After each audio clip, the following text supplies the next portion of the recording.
It was the last night of the month of July, early on the 1st of August, 2 a.m., very dark, very silent. Boom. And if you have a Bible, open up to Judges chapter 3. And we're going to connect to a very interesting story, very interesting biblical story that I think ties in to what we're going to be talking about today. And it goes like this. Like before, and the children of Israel again did evil in the sight of the Lord. So the Lord strengthened Eglon, king of Moab, against Israel because they had done evil in the sight of the Lord. So the Lord is teaching us a lesson. And we have a judge named Ehud. And here's what Ehud does. And after he paid the tribute, Ehud came up to Eglon alone. He was sitting upstairs in his private room, in his cool room, and we understand that. And Ehud said, I have a message from God to you. And Eglon, the evil king, leaned forward and said, yes, what do you have to say? And he arose from his seat. And then Ehud reached in with his left hand, took out the dagger from his right thigh and thrust it into his belly. Even the hilt of it went under the blade. Out of the box, assassination attempt, according to the Bible. One of the few places where the Bible actually talks about an assassination attempt of the evil king. On the night of the 1st of August, another evil king was assassinated in the city of Tehran. His name was Ismail Haniyeh. And Ismail Haniyeh was the political head. He was the chief political officer. He was the public face of the Hamas. Now, just a reminder, the Hamas is Islamic Brotherhood. It is jihadi. It is an organization that believes that the whole world should be Muslim. First, Israel should be taken down, and then the United States should be taken down. They're very, very clear. And Ismail Haniyeh was in Tehran in order to celebrate the inauguration of the new Iranian president that replaced the one that died in the helicopter crash a couple of months ago, if you guys all remember that. And how do I say this? This is a very bad man who actually authorized the 7th of October attack, who actually watched the 7th of October attack on TV and then prayed down to Allah, his God, for the greatness of what he had done, who actually lost his sons in the Battle of Gaza and said, I give my sons, the blood of my sons, for the jihad and for this cause. And he represents everything that the Hamas is, including the fact that he was sitting in Doha making millions of dollars off aid that was being pushed into the Palestinian people in Gaza, that was being siphoned through his bank accounts, and he becomes filthy rich in Doha. So he goes to Tehran to talk to his mentors, to talk to his patrons, and that's where, in the middle of the night, God sent him a message. And I think now he realizes that the whole idea about the 72 versions, no, that was a lie. So Ismail Haniyeh is taken out in Tehran, but that's not the only one that was taken out. A guy named Fuad Shakur. He was the second in command of the Hezbollah. Hezbollah is a proxy army sitting in southern Lebanon and actually using southern Lebanon as a base to attack Israel. Now, this is another really, really bad guy because his main profession is terrorism. This is the guy who took part in the planning the attack on the American barracks in Tehran, I think it was in 1983, that killed 241 Americans. He killed many Israelis. He was the head of the missile and drone department in the Hezbollah that has been firing rockets into downtown Israel. And for some reason, he usually spends his time underground. But just like Eglon, the king of Moab, he went up to an upper room where it was cooler. In this case, it was really cool because that's where his mistress was. And that's where a missile took him out and sent him to hell. And again, these two assassinations, together with the assassination of Mabhouch and together with other assassinations that are taking place, this is Israel trying to pinprick the bad guys and kill the bad guys with the minimal amount of collateral damage possible.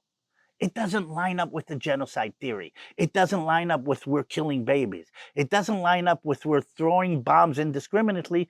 This is very accurate, very pinpointed accuracy on the bad guys. And this is an assassination, literally in the biblical terms.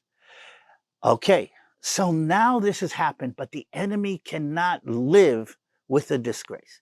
Iran, by the way, we didn't take out an Iranian official, we took out a Hamas official. Very interesting, okay, that Ismail Haniyeh and Hamas is a Sunni organization. Now, I don't know how much you know about Islam, but Islam comes in two main denominations, Sunni and Shiite, and they hate each other. 80% of the Muslims, 85% of the Muslims are Sunni, but the Iranians are Shia. And here you have a Sunni Muslim Brotherhood organization that is set up shop in Tehran, and they hate each other. They actually celebrate and mourn the event when the Sunni, caliph took over the Shiite caliph way back 800 years ago. But in the name of attacking Israel, even these two bitter enemies have found a way to bring themselves together. They were in Tehran, and Iran has been, the Iranian regime has been terribly, terribly embarrassed about what happened. And they are vowing to extract revenge from Israel. So that, together with the Hezbollah, okay, who is vowing to revenge Israel, okay, are actually promising that the revenge will be terrible. But I want to remind everybody where this started from. Before we took out the Hezbollah leader and then the Hamas leader, by the way, within 6 hours of each other, the Hezbollah fired a rocket from Lebanon, made by Iran, into Majd al-Shams, into a soccer match. 20 kids were injured. 12 children were murdered. Let's not forget that that is the beginning of this whole process. So when people line in and think, oh, it's only about the assassination, no. The assassination came as a result of Israel having to send a message to people who shoot missiles into soccer matches that this is unacceptable and you will die for doing that. And that's what has happened. As of now, we're all sitting and waiting to see what's going to happen. According to some of the press releases that are coming out of the White House, the Biden administration is done with supporting Israel. And actually, the last conversation that Biden had with Benjamin Netanyahu, Biden really got upset with him and said, you have to finish the ceasefire. You have to finish this whole situation in 2 weeks. Now, I'm not surprised that that's exactly the 2 weeks before we come into the Democratic convention. And the Biden-Harris administration, or the Harris whatever administration, I don't know what's going to happen, wants to show that they have pressed Israel into making concessions that Israel would have made otherwise. But in the meantime, Israel is under a very direct, very real threat from an all-out attack. The last time the Iranians attacked like this, they sent almost 500 drones, rockets, and cruise missiles into Israeli territory. Now, that attack landed on Israel's armor, for lack of a better word. One Israeli was injured by the debris from one of the interceptors, but as a whole, that attack literally fizzled out. And we think that's what they're planning on doing again with more rockets and more munitions. And the thing is this. The circle of fire is getting wider. Turkey is threatening to send forces into Israel to stand with the Palestinians. Iraqi organizations are threatened to be a part of that. Syrian organizations are threatening to be a part of that.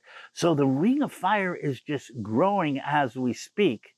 And everybody is worried that something will spark off the great Middle East war that might bring together Turkey, Russia, Iran. And when I say those together with war, I'm actually talking end-time events. So literally, as I'm making this video, The retaliation hasn't started. The attack hasn't returned. But what I need you to do is pray for us. Pray for Israel. Put pressure on your government and anywhere possible to support Israel. And we know that even the Biden administration is set in assets to help deal with these rockets and cruise missiles that we think are going to be on the way to Israel at some point. Pray that Israel will overcome this attack, and pray for Israel in the middle of this ring of fire. They actually call it the ring of fire, that is trying to disassociate God's people from God's land, from God himself. And that's the situation we are in right now. I need your prayer and I need your support for what is about to happen. As you can see, I'm not in LA right now. I'm in Arkansas, which is beautiful. You can hear the, I don't know, the crickets or whatever they are in the background. It's much, much greener than LA is.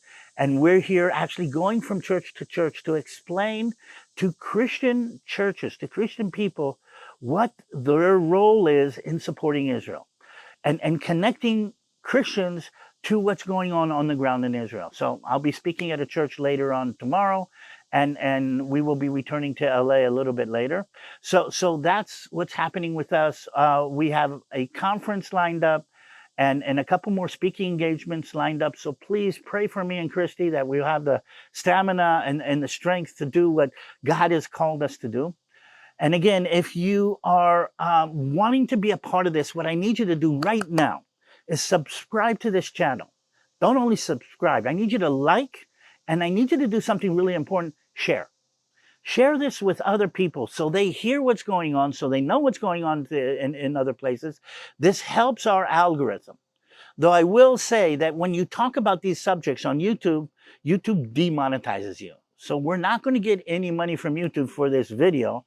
So if you do want to support me and Christy in going to the churches, or to want to support us in these videos and this content, go down below. There's a link to Gijón Springs. Gijón Springs is a ministry that we work with. If you go into the Gijón Springs ministry, there's a link to the Balagan connection if you want to support us. And if you want to support Gijón Springs is the ministry of Jeff and Karen Johnson that is supporting believers and soldiers in Israel as we speak. So all of that together, I think this is a very critical couple of days. Pray for Israel. Pray for me and Christy. This is DaviD TaL. This is a Balagan Connection. Hope to see you soon.